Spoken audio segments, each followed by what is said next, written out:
आजच सबस्क्राईब करा आणि आपल्या आवडत्या मालिकांचा आनंद लुटा।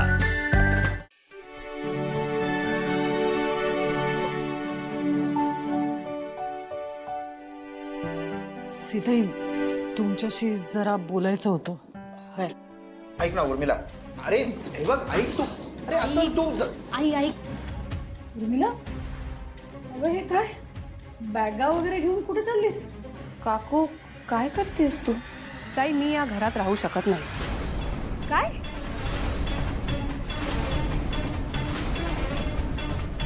आणि हा निर्णय मी विचार करून घेतलाय। नाही ग उर्मिला, काय वेडेपणा आहे हा? ताई, काय वेडेपणा आहे म्हणजे? आणि मला नाही वाटत आहे की मी काही चुकीचं करते। आपलं बोलणं झालं याविषयी। ताई, मग तू सरळ सांग ना की तुलाही हेच वाटतंय की दिव्याला मीच धक्का दिला। आणि जर तुम्हाला सगळ्यांनाच हे वाटत असेल तर मी हे घर सोडून जाते। अहो, तुम्ही असं नका ना बोलू। तू का मध्ये बोलतीयस? त्यांनीच धक्का दिलाय हे खरंय, आणि त्यांना हे मान्य करायचं नाहीये म्हणून त्या घर सोडून जायचं म्हणते। बरोबर ना काकू? दिव्या, मी तुला विचारलं नाहीये ताई, मला तुझ्याकडून उत्तर हवंय। हे बघ उर्मिला, असे तडकाफडकी निर्णय घ्यायचे नसतात। अगं, तू काही केलं नाहीयेस हे माहिती आहे आम्हाला सगळ्यांना। चांगलंय हो, तुम्ही हे मुद्दाम करताय ना काकू? तुम्हाला तुमची चूक मान्यही करायची नाहीये आणि घरच्यांना स्वतःच्या बाजूनी करून घ्यायचंय म्हणून। ताई, मग जर ही चूक मी केली नाहीये तर ह्यांनी या घरात राहायला नको आहे।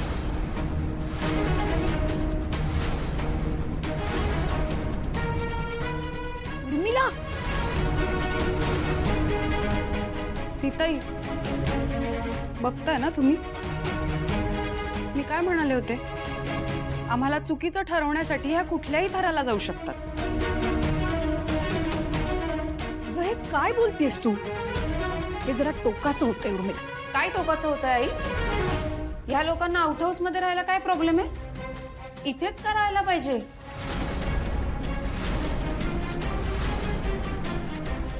म्हणजे याला काय अर्थ आहे? म्हणजे नुकसान झालं आमचंच आणि शिक्षाही आम्हीच भोगायची? उर्मिला काकूने काहीही केलेलं नाहीये आणि माझा काकूवर पूर्ण विश्वास। या घरातलं कुणीही तिच्या पाठीशी उभं नाही राहिलं तरी मी तिच्या पाठीशी कायम उभी राहणार आहे, काहीही झालं तरी सुद्धा। मला माहिती होतं तुम्ही त्यांचीच बाजू घेणार आहे म्हणून। आई, बघतीयस ना, तुला खूप पुळका आहे ना यांचा। आता बघ, आपल्याला अडगळीच्या खोलीत ठेवायचं म्हणतायत। दिव्या, कीर्ती, तुम्ही जरा थांबा। तुम्ही लहान मुलासारखं वागू नका। दिव्या बाळा, तुलाही थोडं समजून घ्यायला नको का? ठीक आहे सीताई, समजून घेते, पण समजून घेतल्याने माझं झालेलं नुकसान भरून निघणार आहे का? मी कुठे असं म्हणते, पण काही गोष्टींना वेळ द्यावा लागतो। तो द्यायला हवा की नाही?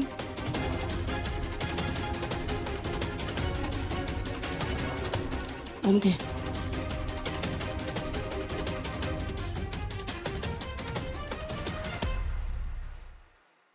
आशू यार, कितीतरी दिवसांनी मी असं हसले, मला खूप भारी वाटतंय। भारी वाटतंय ना? मग मला वाटलंच होतं म्हणून मी तुला इथे घेऊन आलो। मला माहितीये तू इथे आल्यावर खुलतेस मस्त। हा, शेवटी आपल्या हक्काची जागा ती आपल्या हक्काचीच जागा। आली ना मजा? ऐक ना, पण घरी जायला पाहिजे। घरी काय झालं असेल काय माहिती। घरी आई आहे की ती सांभाळेल सगळं। नाही, अगं, आपण काय इथे टाइमपास करायला आलोय नाही ना, आपलं काम आहे म्हणून थांबलोय इथे। हा, पण तसं नाही, मी मगाशी कॉल केला होता ना तेव्हा कोणी उचलला नाही, मग मला जरा टेन्शन येतंय। टेन्शन नको घेऊ काय। मी कॉल करू परत एकदा? पॅनिक होतीयस? अरे तसं नाही रे, असं सतत वाटतंय की काहीतरी प्रॉब्लेम झाला असेल, काहीतरी घडलं असेल घरी असं। काही नाही।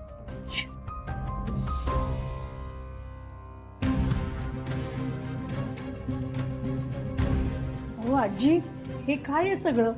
तुम्ही कुठे निघालात? माफ करा मासनी. अहो उर्मिला या घरची लक्ष्मी आहे, तिनं घर सोडून जाता कामा नये. आम्ही चाललोय घर सोडून. वंदनाताई, तुम्ही कुठेही जात नाही आहात. तुम्ही काय असे 4 दिवस राहून जाणारे पाहुणे नाही आहात. आमच्या कुटुंबाचा एक भाग आहात आणि तुमची काळजी घेणं आमचं कर्तव्य आहे, आमच्या सगळ्यांचं कर्तव्य आहे. मी तुम्हाला जाऊ देणार नाहीये.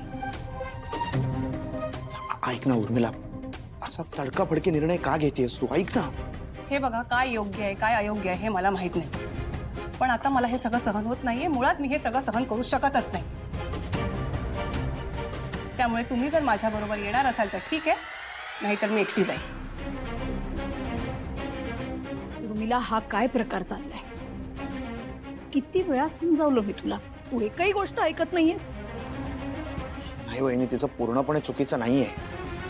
इथे जसे सगळे वागतायत ना. मी काय चुकीचं वागतीये? जे घडलं जे झालं तेच सांगतेय ना. दिव्या, बास झालं आता. मी हात जोडते तुझ्या पुढे, पण आता तमाशा बंद कर. नाहीये, आता कोणी काही म्हटलं तरी मी गप्प बसणार नाहीये. भैयाजी, कुठे कुठे शिवाशू? ते तर म्हणत होते ना की हे तुमचंच घर आहे, निवांत राहा, छान राहा. भागली त्यांची हौस. दिव्या बाळा, आत्ताही तसंच आहे. कोणीही तुम्हाला कुठेही जायला सांगत नाहीये. पण ह्यातला एक निर्णय आज होणारच.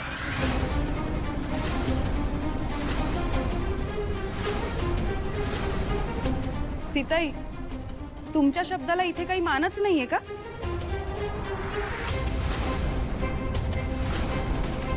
एकतर आमचंच नुकसान झालंय, वरून आम्हाला असं सुद्धा म्हणतायत.